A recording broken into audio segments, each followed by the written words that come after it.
नमस्कार दोस्तों, एक बार फिर से स्वागत है आप सभी का आज के इस वीडियो में। और आज का हमारा टॉपिक है दिल्ली सल्तनत पार्ट 2। दोस्तों पार्ट 1 में हमने गुलाम वंश और खिलजी वंश के बारे में पढ़ा था। और दोस्तों आज के इस वीडियो में हम तुगलक वंश, सैयद वंश और लोदी वंश के बारे में पढ़ेंगे। तो आइए दोस्तों शुरू करते हैं। दोस्तों सबसे पहले हम तुगलक वंश के बारे में पढ़ेंगे और इसका कार्यकाल 1320 से 1398 ईस्वी तक रहा। दोस्तों 5 सितंबर 1320 ईस्वी को खुसरो खान को पराजित करके गाजी मलिक या गयासुद्दीन तुगलक के नाम से 8 सितंबर 1320 को दिल्ली के सिंहासन पर बैठा। साथ ही साथ दोस्तों इसने सिंचाई के लिए कुएं और नहरों का निर्माण भी करवाया था। दोस्तों नहरों का निर्माण करने वाला गयासुद्दीन तुगलक पहला शासक माना जाता है। दोस्तों गयासुद्दीन तुगलक ने दिल्ली के समीप स्थित पहाड़ियों पर तुगलकाबाद नाम का एक नगर भी स्थापित किया था। साथ ही साथ दोस्तों रोमन शैली में निर्मित इस नगर में एक दुर्ग का निर्माण भी हुआ था। और दोस्तों इस दुर्ग को छप्पन कोट के नाम से भी जाना जाता है। दोस्तों गयासुद्दीन तुगलक की मृत्यु 1325 ईस्वी में बंगाल के अभियान से लौटते समय जूना खान द्वारा निर्मित लकड़ी के महल में दबकर हो गई थी। दोस्तों एक लकड़ी का महल था जिसका निर्माण जूना खान ने करवाया था और उसी महल में गयासुद्दीन तुगलक की मृत्यु हो गई थी। दोस्तों गयासुद्दीन के बाद उलुग खान या जूना खान मोहम्मद बिन तुगलक के नाम से 1325 में दिल्ली के सिंहासन पर बैठा था। दोस्तों मध्यकालीन सभी सुल्तानों में मोहम्मद बिन तुगलक सबसे ज़्यादा शिक्षित, विद्वान और योग्य व्यक्ति भी माने जाते हैं।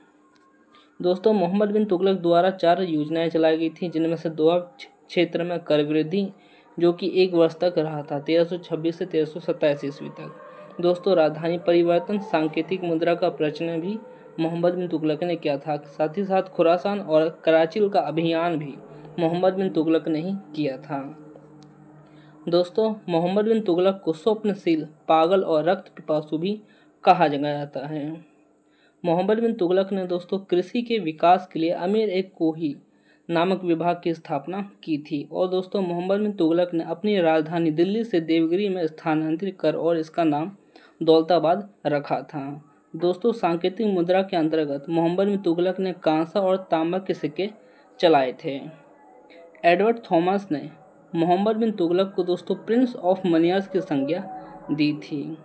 दोस्तों सांकेतिक मुद्रा का प्रयोग चीन के कुबलाई खान और ईरान के गजन खान नामक मंगोल शासकों ने भी किया था।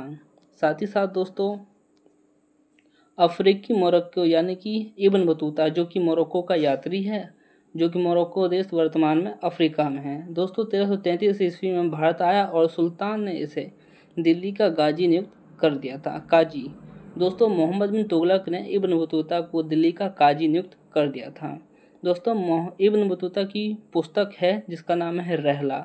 और दोस्तों इस रहला में मोहम्मद बिन तुगलक के समय की घटनाओं का वर्णन मिलता है।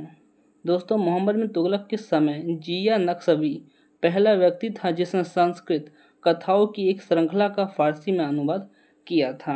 साथ ही साथ दोस्तों इस पुस्तक का नाम तूतीनामा भी था।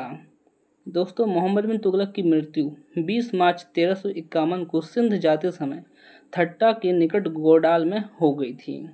और दोस्तों मोहम्मद बिन तुगलक के शासनकाल में दक्षिण में हरियर और बुक्का नामक 2 भाइयों ने 1336 ईस्वी में एक स्वतंत्र राज्य यानी कि विजयनगर की स्थापना की थी।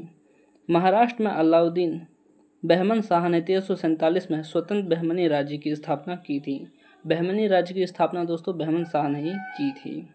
मोहम्मद बिन तुगलक की मृत्यु पर इतिहास बदायूनी लिखता है कि अंततः लोगों को उससे मुक्ति मिली और उसे लोगों से। दोस्तों जब मोहम्मद बिन तुगलक की मृत्यु हुई थी तब एक इतिहासकार थे जिसका नाम है बदायूनी। इन्होंने कहा था कि लोगों को उससे मुक्ति मिल गई और उसे लोगों से। दोस्तों मोहम्मद बिन तुगलक शेख अलाउद्दीन का शिष्य था, यानी कि मोहम्मद बिन तुगलक के जो गुरु थे वो शेख अलाउद्दीन थे। फिरोज तुगलक का राज्याभिषेक दोस्तों ठक्का के निकट 20 मार्च 1351 को हुआ। और दोस्तों फिरोज शाह का पुनः राज्याभिषेक भी दिल्ली में एक बार फिर से हुआ था, अगस्त 1351 को हुआ था। साथ ही साथ दोस्तों फिरोज तुगलक ब्राह्मणों पर जजिया कर लागू करने वाला पहला मुसलमान शासक भी था। फिरोज तुगलक ने एक नया कर सिंचाई कर भी लगाया जो उपज का 1/10 भाग था। दोस्तों फिरोज तुगलक ने 5 बड़ी नहरों का निर्माण भी करवाया था। साथ ही साथ दोस्तों फिरोज तुगलक ने अनाथ मुस्लिम महिला विधवाओं लड़कियों की सहायता के लिए एक नया विभाग यानी कि दीवान ए खैरात की स्थापना फिरोज तुगलक ने ही किया था। दोस्तों सल्तनत सुल्तानों के शासनकाल में सबसे अधिक दासों की संख्या यानी कि गुलामों की संख्या फिरोज तुगलक के समय में ही थी। लगभग दोस्तों 1,80,000 गुलाम थे। दोस्तों दासों की देखभाल के लिए फिरोज तुगलक ने एक और विभाग की स्थापना किया था जिसका नाम है दीवान ए बंदगान। दीवान ए बंदगान की स्थापना फिरोज शाह तुगलक ने ही किया था। दोस्तों इसने अपनी आत्मकथा यानी कि फिरोज शाह तुगलक की जो आत्मकथा है उसका नाम है फतहूत ए फिरोज शाही की रचना खुद से की थी। और दोस्तों इसने चांदी और तांबा के मिश्रण से निर्मित सिक्के भी चलवाए थे जो कि जिसे अद्धा और विख कहा जाता था। दोस्तों फिर इसकी मृत्यु सितंबर 1388 में हो गई थी, फिरोज तुगलक की मृत्यु। फिर दोस्तों सुल्तान फिरोज तुगलक ने दिल्ली में कोटला फिरोज शाह दुर्ग का निर्माण भी करवाया था। ये वर्तमान में दिल्ली में है।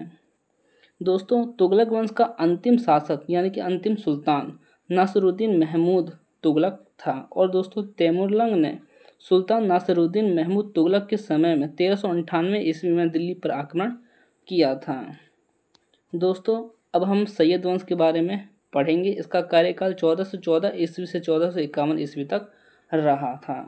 दोस्तों सैयद वंश का संस्थापक खिज्र खान था और इसने सुल्तान की उपाधि धारण नहीं की थी, बल्कि दोस्तों इसने रैयत ए आला की उपाधि से खुद को खुश रखा था। दोस्तों खिज्र खान तैमुरलंग का सेनापति था। तैमुरलंग जो कि दोस्तों 1398 ईस्वी में दिल्ली पर आक्रमण किया था। और दोस्तों खिज्र खान की मृत्यु 20 मई 1421 में हो गई थी। खिज्र खान की पुत्र यानी कि मुबारक खान ने शाह की उपाधि धारण की थी। यहया बिन अहमद सरहिंदी को दोस्तों मुबारक शाह का संरक्षण प्राप्त था। और दोस्तों इसकी पुस्तक यानी कि तारीख ए मुबारक शाही में सैयद वंश के विषय में जानकारी मिलती है। साथ ही साथ दोस्तों यमुना के किनारे मुबारकबाद की स्थापना मुबारक शाह ने ही की थी।